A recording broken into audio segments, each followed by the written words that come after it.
Hello and welcome to Dynamic Study.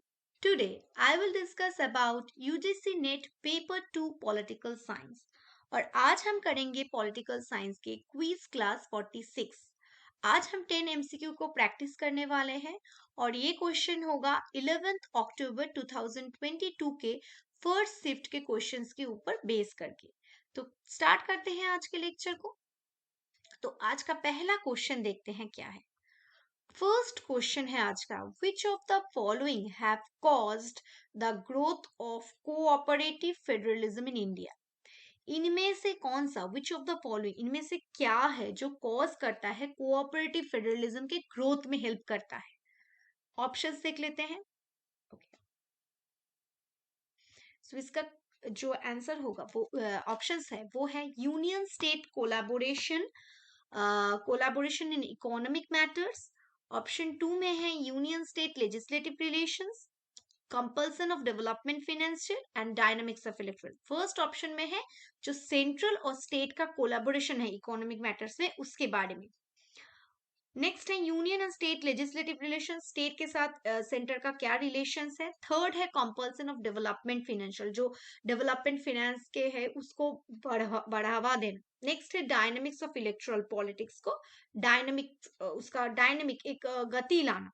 तो इसका जो करेक्ट आंसर होगा वो होगा option A. Okay, so option A is the right answer. Next question देखते हैं। यहाँ पर क्वेश्चन है एसोटेशन रीजन। एसोटेशन में ये बताया गया है India has hybrid system of governance. India में एक हाइब्रिड सिस्टम ऑफ गवर्नेंस है। रीजन क्या है, मतलब एक मिक्स टाइप का सिस्टम है। नेक्स्ट इसका रीजन क्या है, the hybrid system combines two classical models. इसमें two types of classical models का मिक्सचर है, एक तो British tradition and American principle. एक तरफ ब्रिटिश प्रिंसिपल्स है, जो ब्रिटिश पुराने ट्रेडिशंस है, और अमेरिकन प्रिंसिपल, ये दोनों का मिक्सचर है। सो राइट आंसर ये होगा ऑप्शन ए, क्योंकि ये दोनों ही स्टेटमेंट करेक्ट है और करेक्ट एक्सप्लेनेशन भी है। So option A is the right answer. Okay, next question देखते हैं। थर्ड क्वेश्चन क्या है, when and who launch self respect movement. कौन और कब सेल्फ रेस्पेक्ट मूवमेंट लॉन्च किया था। सो ऑप्शंस देख लेते हैं। एम के गांधी 1940 में, गांधी जी 1940 में, जवाहरलाल नेहरू 1932 में, या पेरियर 1925 में, या तिलक 1920 में। सो करेक्ट आंसर होगा यहाँ पर Periyar. EV Ramaswamy Periyar self respect movement launch किए थे। So right answer is option C. Next question देखते हैं।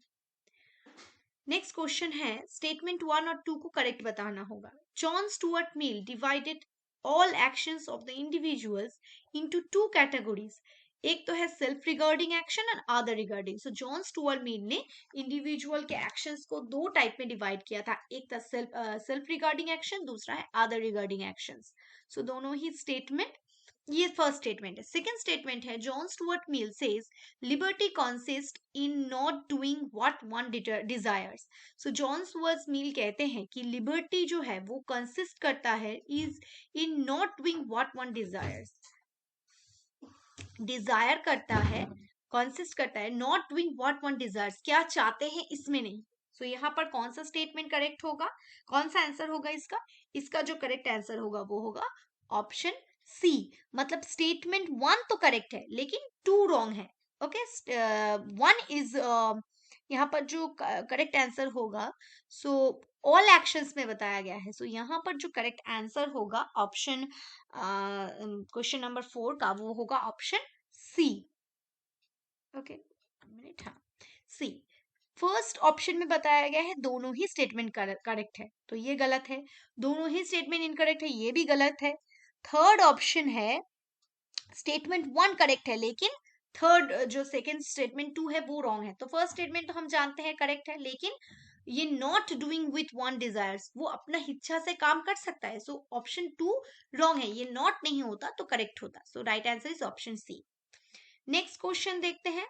यहाँ पर है, अरेंज करना पड़ेगा freedom, right of to freedom of religion as enshrine in the constitution. Bharat के कॉन्स्टिट्यूशन में फ्रीडम ऑफ रिलीजन को कैसे सजाया गया है। फर्स्ट कौन सा है, सो फर्स्ट है freedom to manage religious affairs, second में है मतलब रिलीजियस अफेयर्स को मैनेज करना। सेकेंड है freedom to payment of taxes, जो टैक्सेस है उसको पेमेंट देना किसी रिलीजन में, उससे आप दे सकते हैं। Next freedom of concise and freedom of profession and practice, आप किसी भी धर्म को प्रैक्टिस उसके रिलीजन को मान सकते हैं। Next freedom as to attendance at religion instruction, आप रिलीजन इंस्ट्रक्शन मान सकते हैं एजुकेशन इंस्टीट्यूट में पढ़ सकते हैं। सो यहाँ पर जो करेक्ट ऑर्डर होगा वो होगा आपका CABD, मतलब CABD, मतलब आपका करेक्ट आंसर होगा option A is the right answer. Okay, मतलब फर्स्ट होगा फ्रीडम ऑफ कंसाइज, उसके बाद होगा freedom to manage religious affairs, उसके बाद होगा पेमेंट, उसके बाद होगा religious instruction and worship. So CABD is the right answer. Next question देखते हैं, What is not included 5E approach in policy making? Policy making में 5E approach में कौन चीजें इंक्लूड नहीं है? फर्स्ट ऑप्शन है क्या?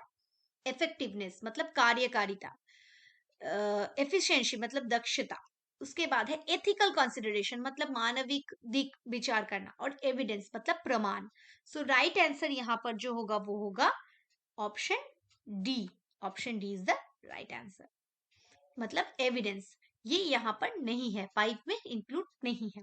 Next, in which of the following books of politics Aristotle justifies slavery, कौन से बुक में, in which of the following books of politics, politics के कौन से पार्ट में, कौन से चैप्टर्स में एरिस्टोटल ने स्लेवरी जो दास व्यवस्था है उसको जस्टिफाई किया। ओके, सो यहाँ पर ऑप्शन है बुक 1, 4, 6 एंड 7। सो कौन सा करेक्ट आंसर है? सो यहाँ पर जो करेक्ट आंसर होगा वो होगा बुक 1 में उन्होंने ये बताया था। तो right answer is option A. Next question देखते हैं, यहाँ पर लिस्ट 1 के साथ लिस्ट 2 को मैच करना होगा। फर्स्ट है वुमेन ग्रुप और उसके दूसरी तरफ है प्लेस। सो फर्स्ट है forum against operation of women, ये कहाँ लोकेटेड है? नेक्स्ट है सोहेली, उसके बाद है स्त्री शक्ति संगठन एंड विमोचना, विमोचना। सो ये कहाँ कहाँ है? सो फर्स्ट जो है forum against operation of women, ये कहाँ लोकेटेड है? ये लोकेटेड है आपका मुंबई में। उसके बाद है आपको सहेली जो लोकेटेड है दिल्ली में, स्त्री शक्ति संगठन जो है वो लोकेटेड है हैदराबाद में, एंड विमोचना जो है वो है बेंगलोर में। सो राइट आंसर यहाँ पर होगा आपका 2143। 2143 is the right answer. Okay, so मतलब ऑप्शन डी यहाँ पर करेक्ट होगा। नेक्स्ट क्वेश्चन देखते हैं। नेक्स्ट क्वेश्चन है, इन विच case the Supreme Court of India ruled that the provisions of judicial review comes under the essential feature of Indian constitution, कौन से case में सुप्रीम कोर्ट ने बताया जो जुडिशियल रिव्यू है वो हमारे कॉन्स्टिट्यूशन का एक एसेंशियल बहुत महत्वपूर्ण फीचर है? बोमई केस में, गोलोकनाथ केस में, मिनर्वा मिल्स केस में, या इंदिरा साहनी केस में? सो यहाँ पर जो राइट आंसर होगा वो होगा मिनर्वा मिल केस में। So right answer is option C. Next question देखते हैं। नेक्स्ट क्वेश्चन है, दोनों स्टेटमेंट है। फर्स्ट स्टेटमेंट है UN has defined 12 pillars of good governance, United Nation ने 12 पिलर के बारे में बताया गुड गवर्नेंस में। ओके, नेक्स्ट स्टेटमेंट 2 है एसडीजी जो सस्टेनेबल डेवलपमेंट गोल है 14 is directly link to the improvement of governance. So ये डायरेक्टली रिलेटेड है गवर्नेंस के इम्प्रूवमेंट से। सो बोथ यहाँ पर स्टेटमेंट करेक्ट है। ऑप्शन 2 है दोनों ही स्टेटमेंट फॉल्स है। थर्ड स्टेटमेंट है फर्स्ट ट्रू है लेकिन सेकंड फॉल्स है, एवं फोर्थ स्टेटमेंट है फर्स्ट फॉल्स है लेकिन सेकंड स्टेटमेंट ट्रू है। सो यहाँ पर जो राइट आंसर होगा दोनों ही स्टेटमेंट फॉल्स है। So option B is the right answer. So I hope you understand the lecture. So आज के लिए इतना ही। नेक्स्ट वीडियो में और क्वेश्चंस को मैं प्रैक्टिस करवाऊंगी। तब तक के लिए thank you. Keep on watching and keep on learning.